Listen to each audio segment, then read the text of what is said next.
Hi, third grade. We're starting our next book for Read Aloud. This is called Stuart Little by E.B. White. Some of you probably have seen the movie, but of course the book is different.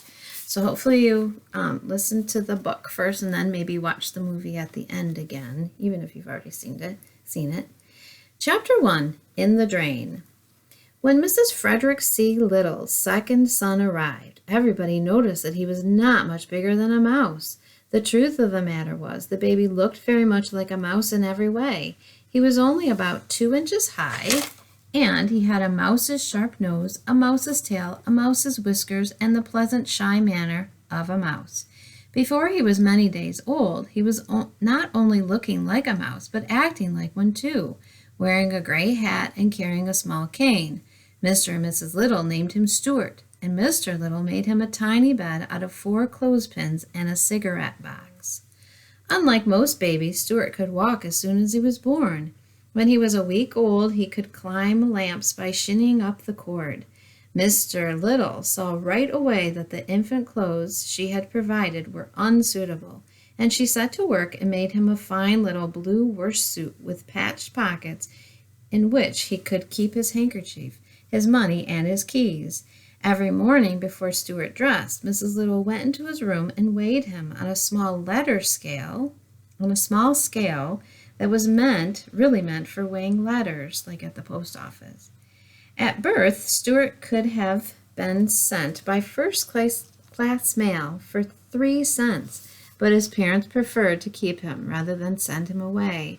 And when, at the age of a month, he had gained only 1/3 of an ounce, his mother was so worried she sent for the doctor. The doctor was delighted with Stuart and said that it was very unusual for an American family to have a mouse. He took Stuart's temperature and found that it was 98.6, which is normal for a mouse.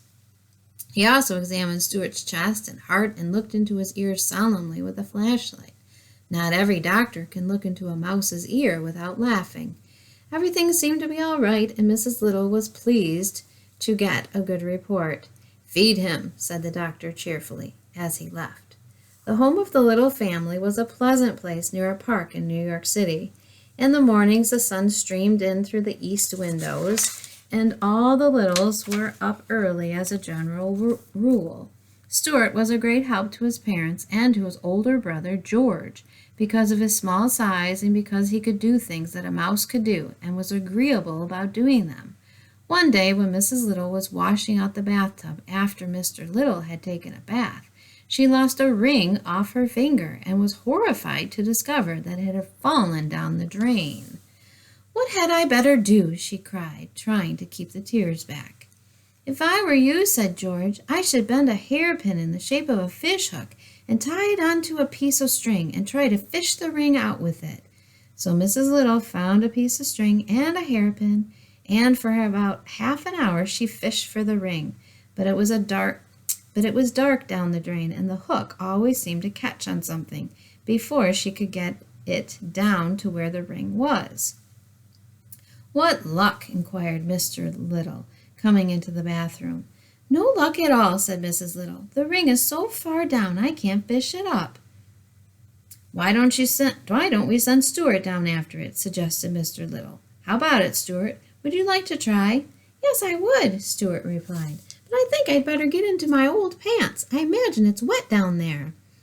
"It's all of that," said George, who was a trifle annoyed that his hook idea hadn't worked. So Stuart slipped into his old pants and prepared to go down the drain after the ring.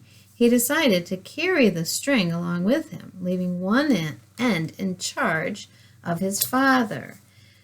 "When I jerk 3 times on the string, pull me up," he said.